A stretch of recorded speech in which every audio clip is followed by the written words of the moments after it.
We're going to be talking about the Panasonic GH6, the Fujifilm X-T4, the Nikon D860, the Canon 5D Mark V, and the 75 megapixel Canon RS. First, a word from our sponsor, Squarespace. Perhaps you've heard of them.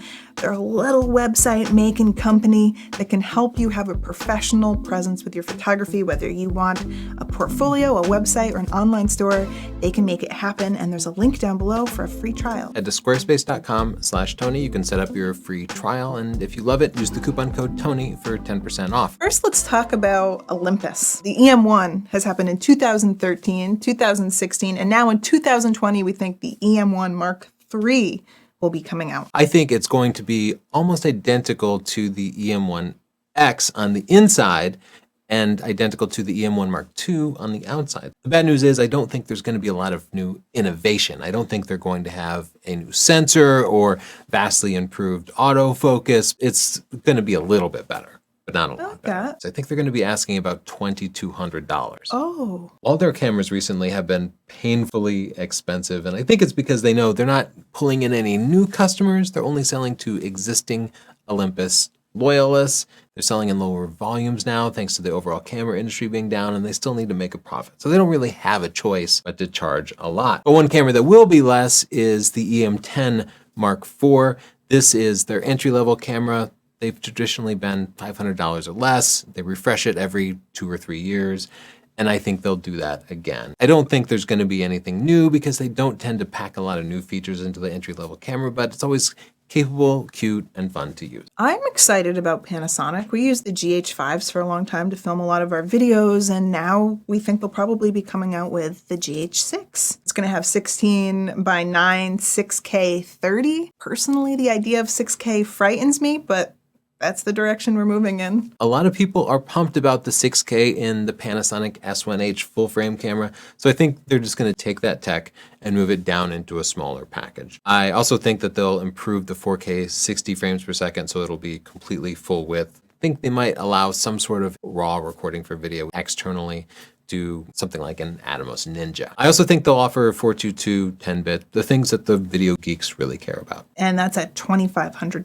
Panasonic has this G9 that's almost exactly the same as the GH5, except it's more photocentric, a little bit less expensive, and they take away some of the video features. So I think they'll repeat that pattern because it's been working for them, and I think they'll give it the same 6K or 4K 60 full width, but they'll strip out the higher end video features and make it just a little more DSLR-like. Pentax.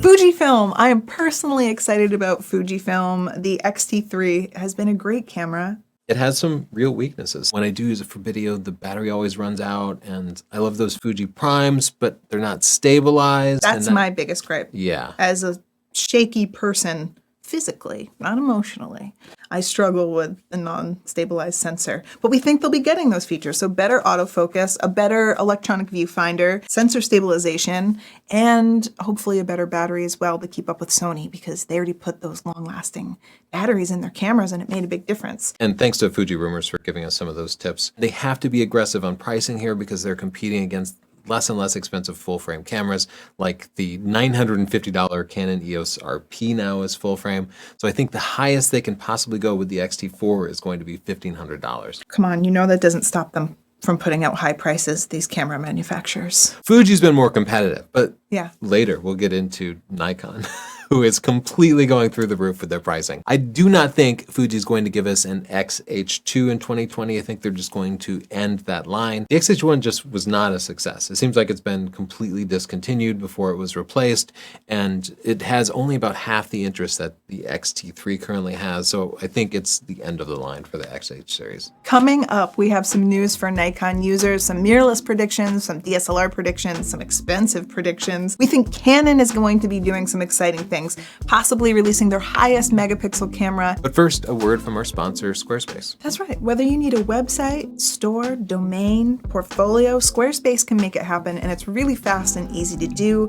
We have several of them between us. We like them very much. I made one for my mother. She likes painting, and so I made her a portfolio. If you can drag and drop, you can make it happen. So try a Squarespace today. It's free, no credit card needed. You don't have to remember to cancel. You just get 14 days to look at those sweet, sweet photos on your beautiful new website. And if you decide you like it and you'd like to buy it, go to squarespace.com/Tony and use the coupon code Tony. And we have that link in the description below. First, let's talk about what Nikon has coming up. I think we're going to see an entry-level full-frame body that they'll call the Z5. I think this will be priced about $1,500. Now, there's no rumors around this. It just is a logical extension of what they've been doing.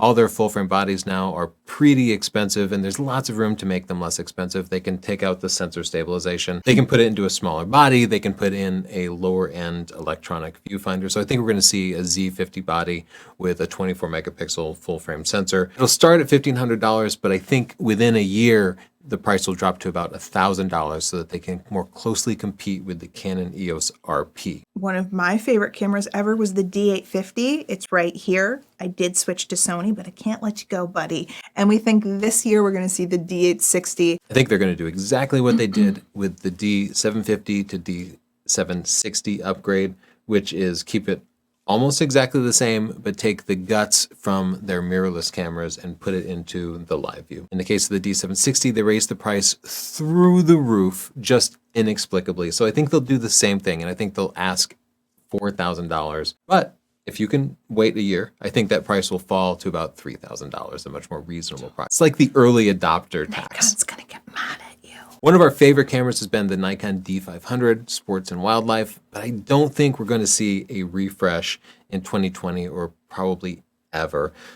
Nikon has been refreshing their DSLRs, but the D500 just doesn't have the ongoing interest that the D750 or D850 have, so I don't think it's going to make the cut. Canon has some exciting things in store. First, we think they're going to have the 5D Mark III. They'll have full width 4K, EF and RF support for the mount, and also a hybrid EVF system, which is really nice. Yeah, that'll be a big deal. They have these fantastic RF lenses that people love, but you can only use them on the Canon R cameras, which almost nobody has. And pro photographers are not eager to switch to mirrorless. That's what we're finding because the take-up has been so slow.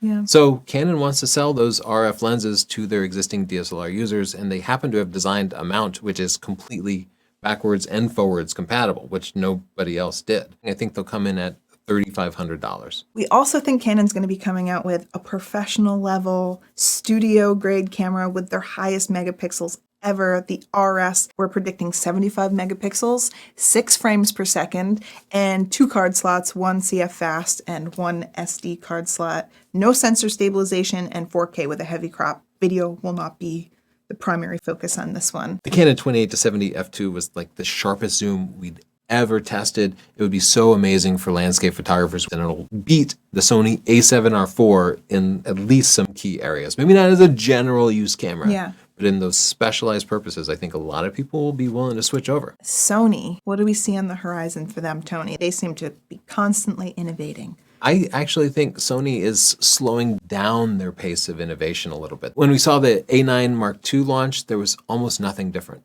Just a slightly different body, better ergonomics, better weather sealing. I think they're going to do exactly that for the Sony A7 IV. I think they're going to put it in the exact same body as the A9 Mark II with the better weather sealing with 2 UHS-2 card slots. And I think the only notable improvement will be slightly better AF. Like they'll probably give us the animal eye AF and just the other real-time tracking features that have been lacking from the Sony A7 III.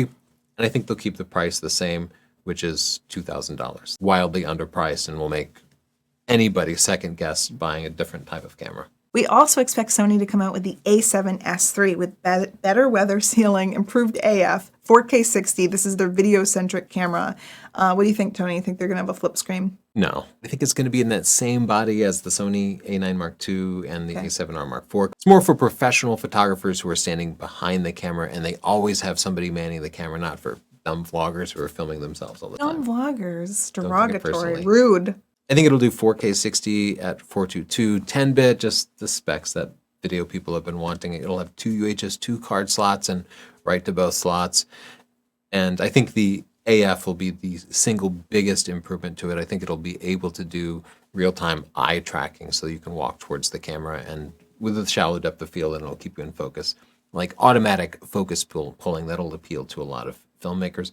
I think it'll be an expensive camera because it's so specialized at $4,000. I think it'll have the same 12 megapixel sensor as the previous A7S cameras. And lastly, DJI. You're expecting to see a Mavic 360. Yes. So you'll be able to fly it in the air and it will capture everything in 360 degrees. And this will solve so many problems with the existing DJI drones. They're getting the props in the shot. It can be really hard to compose things. 360 cameras are great for that because you don't have to worry about what angle you're filming. You just have to worry about where the camera is. I think DJI can do this very inexpensively, and I think it'll come in at $1,000. The reason for that is when you have 360 coverage, you no longer need hardware-based stabilization because you can do the stabilization in post-processing like the Insta360 One and GoPro 360 cameras do. I think the only reason DJI hasn't done this earlier is they just haven't had the software algorithms, but I'm confident that they've been working on it, and I think the year they finally crack the 360 stabilization problem is 2020. So this is a drone I'm really excited about. Yeah. Do you think that might prevent a lot of people from crashing when they're flying backwards? I feel like you're looking directly at me when you say that. It's a common problem. I would love to have good peripheral vision when flying a drone. Like if you could put on a headset and actually look in 360. You need to put on a VR headset and you have little like rear view mirrors. Yes, that actually could happen and it could change a lot. Okay, fun. what are your predictions for the camera industry for the year 2020? If you think we missed anything, tell us down below. If you thought we were great, tell us down below. And also, please subscribe either on YouTube or on your favorite podcasting app to our podcast. That helps us a lot. And don't forget about our sponsor, Squarespace. Whether you need an online store or a portfolio or a website, you can make it happen easily, quickly. You get a 14-day free trial, no credit card needed. Go to squarespace.com/Tony and use the coupon code Tony to get 10% off. You can hit the link in the description below. Thank you, Squarespace, and thank all of you for listening and watching. Bye.